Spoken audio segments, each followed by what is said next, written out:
स्वामी समर्थ. तुम्हा सर्वांचं माझ्या चॅनलमध्ये मनापासून स्वागत आहे. तर बघा, गुरुवारी आहे गुरुपुष्यामृत योग. यंदा धनत्रयोदशी आणि दिवाळीच्या आधी येणारं हे पुष्य नक्षत्र जे आहे ते अतिशय शुभ आहे. गुरुवारी आहे गुरुपुष्यामृत योग, त्याचबरोबर या दिवशी आहे कालाष्टमी. तर बघा, गुरुपुष्यामृत योग जो आहे तो तर कधी तयार होतो? हा योग जो आहे ना, तो ज्या गुरुवारी चंद्र पुष्य नक्षत्रात असतो त्या दिवशी गुरुपुष्य योग हा तयार होतो.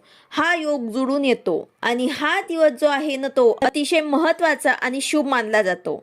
या दिवशी बघा, नवीन वाहन खरेदी करणं किंवा नवीन वस्तू घेणं, त्याचबरोबर सोने चांदी खरेदी सुद्धा या दिवशी केली जाते. आणि या दिवशी सोने चांदी खरेदी केली तर ती खूप चांगली असते, शुभ असते. या दिवशी तुम्ही तुमचं एखादं महत्त्वाचं काम असेल, कोर्ट कचेरीचं, जमीन खरेदी करायचं, घर खरेदी करायचं किंवा इतर कुठलेही खरेदी तुम्हाला करायची असेल तर हा दिवस अतिशय शुभ आहे. यामुळे तुम्ही हे नक्कीच खरेदी करू शकतात. त्याचसोबतच माता लक्ष्मीची अतिशय उच्च कोटीची सेवा सुद्धा आपल्याला या दिवशी करायची आहे. त्याचसोबत भगवान श्री हरी विष्णूंची सुद्धा सेवा करायची आहे आणि काही उपाय सुद्धा तुम्हाला या दिवशी करायचे आहे. तर आज या व्हिडिओमध्ये मी तुम्हाला एक अतिशय महत्त्वाची सेवा किंवा तुम्ही याला उपाय सुद्धा म्हणू शकतात ते तुम्हाला सांगणार आहे. हा उपाय इतका महत्त्वाचा आहे की तुमच्या नशिबात नसणाऱ्या गोष्टी सुद्धा तुम्हाला भेटतील. संकल्पयुक्त हा उपाय तुम्हाला करायचा आहे. तुमच्या मनामध्ये भरपूर दिवसापासून एखादी इच्छा असेल, घर घेण्याबद्दल असेल, नोकरी प्राप्तीबद्दल असेल, प्रमोशन प्राप्तीबद्दल असेल किंवा व्यवसाय चांगला चालत नसेल किंवा इतर तुमच्या मनात कोणतीही इच्छा असेल आणि ती इच्छा तुम्ही प्रयत्न करूनही पूर्ण होत नसेल तर हा उपाय नक्कीच करायचा आहे. अतिशय प्रभावी उपाय आहे. हा उपाय केल्यामुळे तुमची अशी कोणतीही इच्छा नाही की ती पूर्ण होणार नाही. अतिशय उच्च कोटीची सेवा आहे. तुम्हाला आजच्या व्हिडिओमध्ये त्याबद्दलच मी तुम्हाला संपूर्ण माहिती सांगणार आहे. व्हिडिओ पूर्ण बघा जेणेकरून तुम्हाला संपूर्ण माहिती मिळेल. जर तुम्ही चॅनलवर नवीन असाल तर चॅनलला सबस्क्राईब करायला मात्र विसरू नका आणि व्हिडिओला लाईक करायला मात्र विसरू नका. तर बघा, हा उपाय आपल्याला फुलवातींचा करायचा आहे. 12 फुलवातींचा हा उपाय आपल्याला करायचा आहे. फुलवात ही सर्वांनाच माहिती आहे की कशी असते. हा उपाय अगदी 15 ते 20 मिनिटाचा आहे पण अतिशय प्रभावी आहे. तर ही सेवा, हे उपाय जे आहे ते तुम्हाला 24 दिवसांपर्यंत कंटिन्यू करायचं आहे. 24 दिवसांची हे सेवा आपल्याला करायची आहे. ही सेवा जी असते ते फक्त जेव्हा गुरुपुष्य नक्षत्र गुरुवारी येत असतं तेव्हापासूनच आपल्याला या सेवेची सुरुवात करायची असते. जेव्हा हा योग तयार होतो तेव्हापासून ही सेवा आपण सुरू करू शकतो. नंतर तुम्ही दिवसभरामध्ये कधीही हा उपाय करू शकतात. फक्त पहिल्या दिवशी आपल्याला या योगातच म्हणजे या काळातच तुम्हाला हा उपाय करायचा आहे. तर बघा, तुम्हाला यासाठी एक फुलवात घ्यायची आहे आणि ते तुम्हाला शुद्ध गाईच्या तुपामध्ये बुडवायचे आहे. तूपच वापरायचे आहे, तूप नाही. तेल वापरायचे का? तर अजिबात नाही. तुम्हाला तूपच वापरायचे आहे. असेल शुद्ध गाईचे तूप तर तुम्ही घरातले किंवा मग म्हशीचे तूप सुद्धा वापरू शकतात, पण मात्र तुम्हाला तूपच वापरायचे आहे आणि फुलवातच घ्यायचे आहे. तर तुम्हाला काय करायचे आहे की एक फुलवात तुम्हाला तुपामध्ये भिजवून घ्यायची आहे आणि एक चांदीचं निरांजन जे असतं ते तुम्ही ठेवा. आता ज्यांना कुणाला चांदीचं निरांजन आणणं शक्य नसेल त्यांनी हे उपाय पंतीमध्ये किंवा इतर दुसऱ्या कुठल्याही दिव्यामध्ये सुद्धा तुम्ही करू शकतात. पण मात्र तुम्हाला पुढचा जेव्हा गुरुपुष्यामृत योग येईल तोपर्यंत तुम्हाला चांदीचं निरांजन छोटं का होईना तुम्ही आवर्जून आणून ठेवा. कारण आपण एक वेळा हे चांदीचं निरांजन जर घेतलं तर ते आपल्याला परत परत वापरता येईल. म्हणजे आपण परत दरवेळेस त्याच निरांजनमध्ये हा उपाय करू शकतो.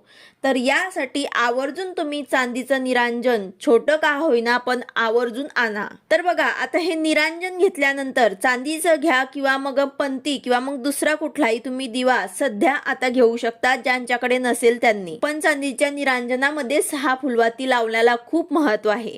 तर बघा, हे फुलवात जे आहे आपण तुपामध्ये भिजवून घेतलेले आहे ते आपल्याला आपल्या देवघरासमोरच हा उपाय करायचा आहे. तर त्यासाठी आपल्याला अगोदर आपल्या देवघरासमोर दिवा आणि अगरबत्ती हे लावून घ्यायचे आहे आणि हे तुपात भिजवलेली जे फुलवात आहे ते आपल्याला या दिव्यामध्ये, या निरांजनमध्ये आपल्याला प्रज्वलित करायचे आहे. स्वामींसमोर, आपल्या देवांसमोर आपल्याला हा उपाय करायचा आहे. आता प्रज्वलित केल्यानंतर आपल्याला सेवा काय करायची तर आपल्याला एक वेळा श्री सुक्ताचे पठण करायचे आहे. यानंतर एक वेळा व्यंकटेश स्तोत्राचे पठण करायचे आहे यानंतर 16 वेळा विष्णू गायत्री मंत्र, 16 वेळा लक्ष्मी गायत्री मंत्र, 16 वेळा नवार्मळ मंत्र आणि 16 वेळा कुबेर मंत्र, हे सर्व 16 वेळा आपल्याला मंत्र म्हणायचे आहे. त्यासोबत आपल्या गुरूंची एक माळ श्री स्वामी समर्थ या मंत्राची आपल्याला एक माळ करायची आहे. तर हे सर्व सेवा आपल्याला जोपर्यंत ते फुलवात पेटते, जोपर्यंत ते फुलवात प्रज्वलित होत आहे, तोपर्यंत आपल्याला हे सर्व सेवा करायची आहे. हे मंत्र स्तोत्र तुम्हाला आपल्या नित्य सेवेच्या ग्रंथात मिळून जातील. तिथून तुम्ही हे सर्व सेवा करू शकतात किंवा मग तुम्ही यूट्यूबवरती नेटवरती सुद्धा तुम्ही हे सेवा बघून तिथून सुद्धा तुम्ही करू शकता. तर अशा प्रकारे आपल्याला पहिल्या दिवशी एक फुलवात लावायची आहे. एक फुलवात घेऊन त्यावरती आपल्याला हे सेवा करायची आहे. दुसऱ्या दिवशी आपल्याला 2 फुलवात घ्यायचे आहे आणि ते सुद्धा आपल्याला तुपामध्ये भिजवायचे आहे आणि हे सर्व सेवा मंत्र जे आहे ते आपल्याला पठण करायचे आहे. तर आता दुसऱ्या दिवशी तुम्ही 2 फुलवात घेतल्या, त्यानंतर तिसऱ्या दिवशी तुम्हाला 3 फुलवात घ्यायचे आहे. तसंच चौथ्या दिवशी तुम्हाला 4 फुलवात घ्यायचे आहे. तर अशा प्रकारे तुम्हाला चढत्या क्रमामध्ये 12 दिवसापर्यंत 12 फुलवाती अशा लावायच्या आहे. म्हणजे एक दिवसाला 1, दुसऱ्या दिवसाला 2, तिसऱ्या दिवसाला 3, चौथ्या दिवसाला 4, अशा 12व्या दिवसाला तुम्हाला 12 फुलवाती जी आहे ती तुम्हाला एकच दिव्यामध्ये, एकच निरांजनमध्ये पूर्ण तुपामध्ये भिजून तुम्हाला हे पेटवायचे आहे, हे प्रज्वलित करायचे आहे आणि हे सर्व मंत्र स्तोत्र रोज आपल्याला पठण करायचे आहे. तर अशा प्रकारे तुम्हाला 12 दिवसांपर्यंत हे करायचं आहे. त्यानंतर आता 13व्या दिवशी काय करायचं की परत आपल्याला 12 फुलवाती लावायची आहे. परत 14व्या दिवशी आपल्याला 11 फुलवाती लावायची आहे. 15व्या दिवशी आपल्याला 10 फुलवाती लावायची आहे. 16व्या दिवशी आपल्याला 9 फुलवाती लावायची आहे. 17व्या दिवशी आपल्याला 8, 18व्या दिवशी आपल्याला 7 आणि 19व्या दिवशी आपल्याला 6, 20व्या दिवशी 5, 21व्या दिवशी 4, 22व्या दिवशी 3 आणि 23व्या दिवशी 2 आणि मग 24व्या दिवशी आपल्याला हे एक फुलवात परत पेटवायचे आहे. म्हणजेच काय तर आपल्याला चढत्या आणि उतरत्या क्रमामध्ये आपल्याला हे पूर्ण फुलवात लावायचे आहे. एकूण 24 दिवसांची ही सेवा आहे. म्हणजे 1 ते 12 परत 12 ते 1 अशा फुलवाती आपल्याला चढत्या आणि उतरत्या क्रमामध्ये आपल्याला लावायची आहे. तर अशा प्रकारे आपल्याला हे 24 दिवसांची सेवा करायची आहे. अतिशय उच्च कोटीची सेवा आहे. हे तुमच्या मनात कितीही कठीण इच्छा असू द्या, तुमची इच्छा नक्कीच पूर्ण होणार. आणि पहिल्या दिवशी संकल्प करून माता लक्ष्मी तसेच कुबेर देवतांना प्रार्थना करून तुमची जी काही इच्छा आहे ते तुम्हाला व्यक्त करायची आहे.